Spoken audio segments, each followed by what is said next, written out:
مباح سے مراد کیا ہے؟ آپ مولانا حضرات بیان کرتے ہیں، آپ بھی سن لیتے ہیں۔ یہ میرا لباس، یہ میری عبا مباح ہو یعنی غصبی نہ ہو۔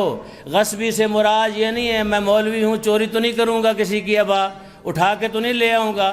اس کا مطلب کیا ہے جو رسالہ عملیہ میں لکھا ہوا ہے؟ مباح ہو یعنی خمس دیا ہوا ہو، حق کے زہرا اس عبا کے اوپر نہ ہو، اس قبا کے اوپر حق کے سیدہ نہ ہو، ورنہ مجھے حق نہیں ہے کہ میں ان لوگوں کو برا بھلا کہوں جنہوں نے جناب سیدہ کا حق نہیں دیا۔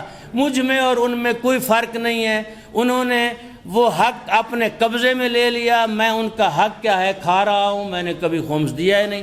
خمس ایسے واجب ہے جیسے نماز واجب ہے، کوئی فرق نہیں ہے وجوب میں، ایسے ہی واجب ہے، آپ کو دینا ہے حق کے سیدہ۔ اور میں یہاں ایک جرت کر رہا ہوں، بہت بڑی جگہ ہے، یہ بہت بڑا ادارہ ہے، بہت بڑی مسجد ہے، یہاں قبلہ صاحب جیسی شخصیت خطبہ دیتی ہیں، اور اس سے پہلے بھی بڑے بڑے بزرگان، میں نے پہلے خطبے میں بھی کہا تھا، خطبہ دیتے رہے ہیں، لیکن میں یہ جرت کر رہا ہوں کہ کہیں نہیں لکھا ہوا کہ آپ خمس لے آئیں مولانا کو دیں۔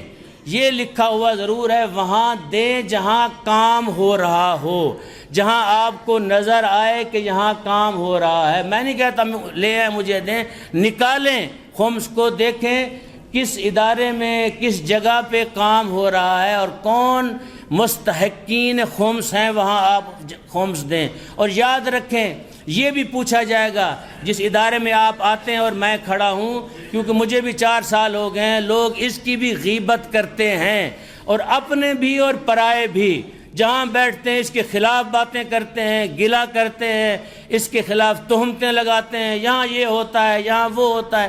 1-2 بندوں سے یہ نہیں ہو جاتا کہ پورا ادارہ خراب ہو جاتا ہے۔ ایت اللہ خوئی رحمت اللہ علیہ سے کسی نے کہا تھا آغا طالب علم نے چوری کی ہے، فرمایا یہ نہ کہو طالب علم نے چوری کی، یہ کہو چور طالب علم بن گیا ہے۔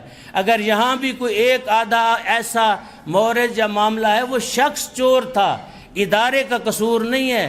ادارہ جو ہے پاک و پاکیزہ ہے، یہ مسجد علی ہے، یہاں کے جو مسجد کے چلانے والے ہیں، ظاہراً میں ان کے پیچھے میں نے کوئی پولیس تو نہیں لگائی ہوئی، ظاہراً وہ متدینین ہیں، صاحب تقوی ہیں، وہ کھاتے پیتے لوگ ہیں۔ وہ مسجد کے 4 پیسے لے کے کیا کریں گے؟ جس کے پاس جو خود پیسے دیتے ہیں، میرا یہ نظریہ جو خود انسان پیسے دیتا ہے وہ کسی کے پیسے کھاتا نہیں ہے، تو لہٰذا یہ بھی آپ یاد رکھیں، یہ بھی پکڑ ہوگی۔